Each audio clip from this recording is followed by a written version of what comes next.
l'émission L'écho des associations.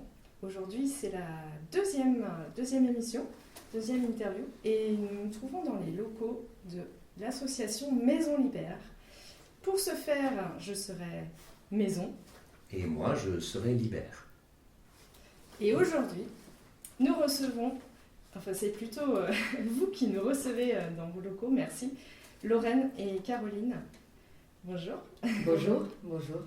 Alors, Lorraine et Caroline, vous allez un petit peu nous raconter un petit peu les origines de cette association, la création. On vous laisse vous présenter. Alors moi c'est Lorraine, je suis présidente de l'association et en même temps accueillante des personnes que nous accueillons ici à la Maison Libère.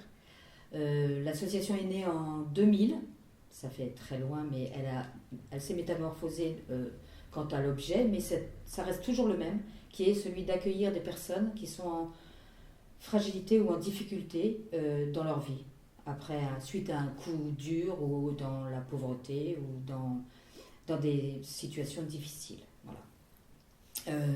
Moi, j'ai été formée à l'accueil à l'association ATD Quart-Monde, qui accueille le Quart-Monde depuis 1957. Voilà, donc ça, c'est l'objet principal de l'association.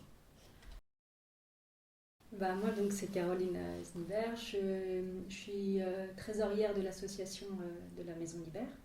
Et dans le cadre de l'association, je pratique aussi en tant que psychologue clinicienne, tant dans l'accueil des personnes que dans la réflexion de l'association autour de quelles sont les situations, qu'est-ce qu'on peut mettre en place, comment on peut faire le lien avec d'autres pour un accompagnement qui soit adapté.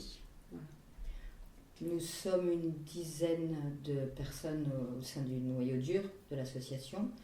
Alors il y a 2 psychologues, il y a une art-thérapeute, il y a des soins autres dits alternatifs, il y a des ateliers, moi je fais des ateliers d'écriture, et il y a atelier lecture, voilà.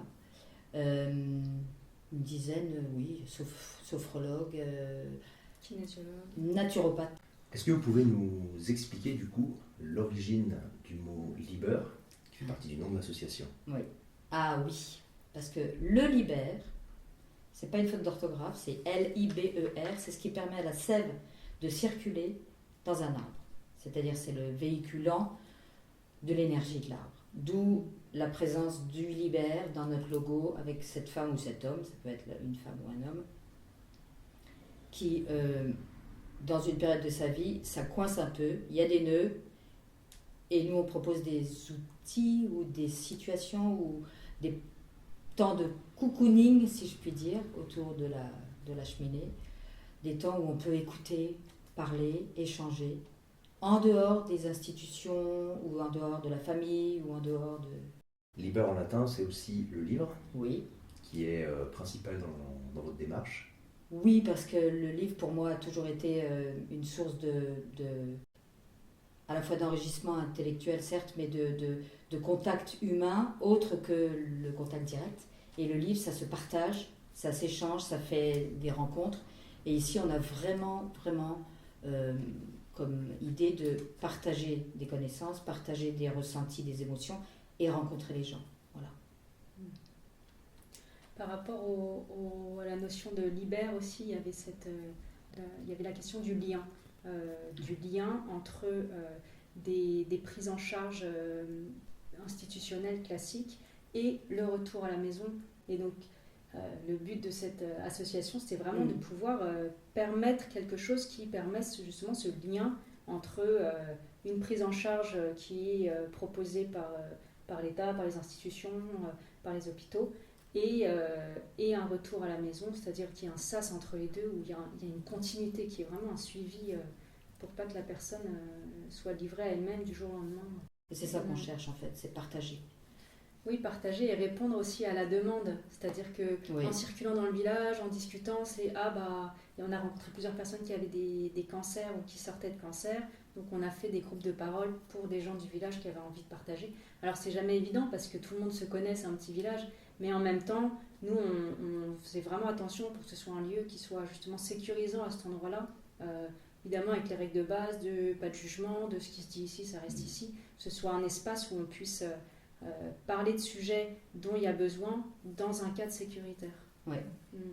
Et donc, en termes de fonctionnement, en fait, les personnes qui viennent devenir adhérentes de l'association, soit elles viennent parce qu'elles sont à la recherche justement de ces ateliers, ils veulent participer, soit on a aussi des personnes qui simplement veulent participer à votre effort.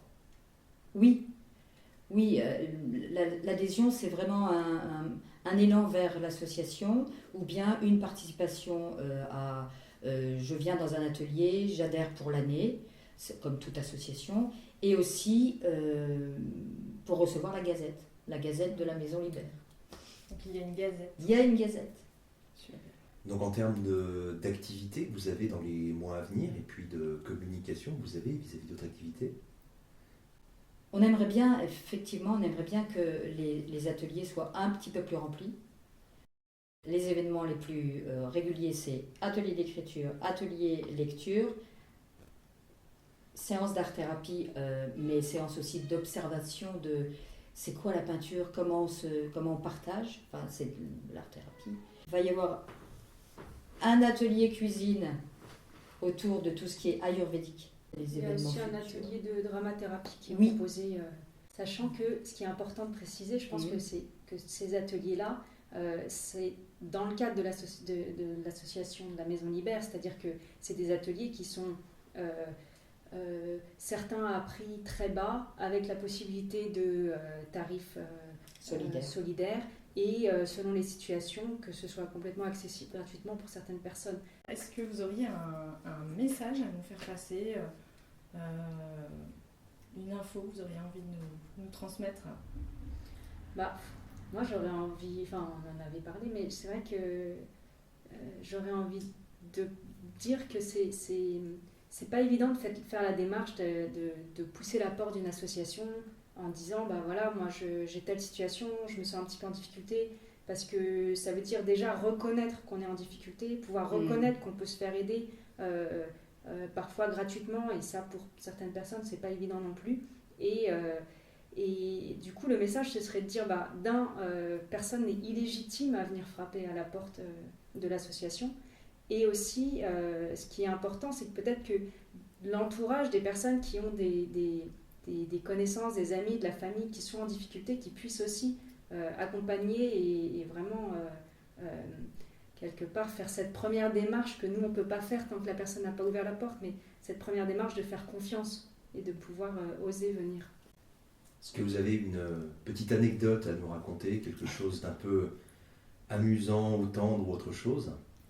Lors du forum des associations à Saillant, il y a une femme qui est arrivée avec beaucoup d'énergie et qui m'a dit alors, est-ce que je peux m'inscrire à un atelier d'art plastique?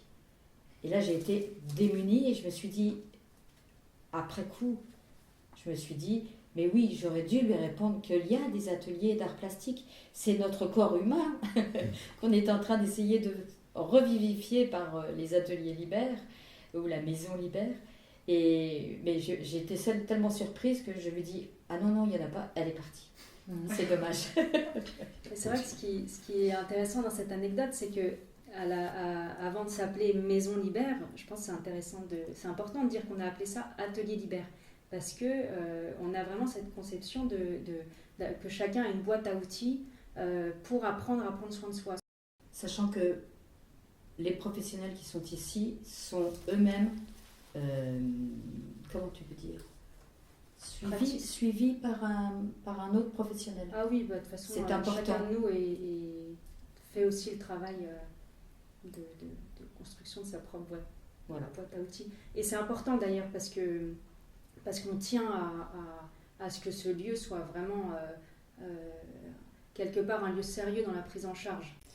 Peut-être dernière question, est-ce que vous pourriez chacune nous citer une action qui vous ressource? Moi, il y a quelque chose qui me ressource, mais profondément, c'est quand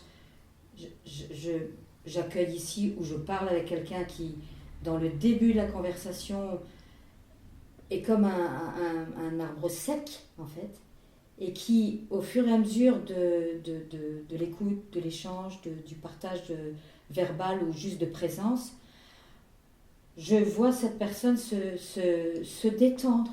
Mais en fait, c'est très physique. La tête se relève un peu, les bras sont beaucoup plus souples, la respiration est haute. Et alors ça me ressource, moi. Voilà. J'ai pas des feuilles qui poussent au bout des doigts, mais waouh. Voilà. Moi, je pourrais dire que ce qui me ressource, c'est quelque chose que je fais, parce que j'habite vraiment à 2 minutes de la Maison Libère. Mais je prends le temps, en venant et en repartant, de faire un grand détour par le plateau de la Tour. Alors j'ai trouvé un petit chemin, ça prend à peu près un quart d'heure, 20 minutes. Et c'est vrai que ça me ressource dans la mesure où j'ai le chant des oiseaux, j'ai le bruit du vent, j'ai le craquement des feuilles, j'ai les odeurs, il y a cette vue magnifique de cette région, et ça me ressource profondément. Et toi, Maison, du coup, pour te ressourcer? Moi, je dirais également aller me promener dans une très belle forêt qui se trouve dans le Vercors, qui s'appelle la forêt d'Ambel. Et c'est un lieu magnifique dans lequel j'adore aller me balader, très très ressourçant.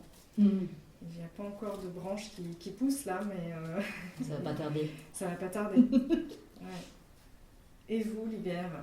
Alors, moi, comme mon nom l'indique, effectivement, les livres, déjà, c'est toujours une source de ressourcement. En fait, moi, je me rends compte, ce que j'adore, c'est terminer quelque chose. Quoi que ce soit, mais c'est par exemple terminer un livre, ou alors terminer à la maison, de se dire, là, on a des étagères qui n'étaient pas comme il faut, ça y est, c'est rangé. Alors, je me rends compte aussi, il y a des fois, j'aime beaucoup terminer un projet aussi, terminer d'écrire quelque chose. Moi, c'est des choses, à la fin, le sentiment que la chose est terminée, qu'on peut la mettre dans un endroit où on pourrait y retourner plus tard. Ça, moi, c'est les choses qui me ressourcent particulièrement. Eh bien, merci beaucoup. Merci à vous. Merci, Caroline. Merci beaucoup.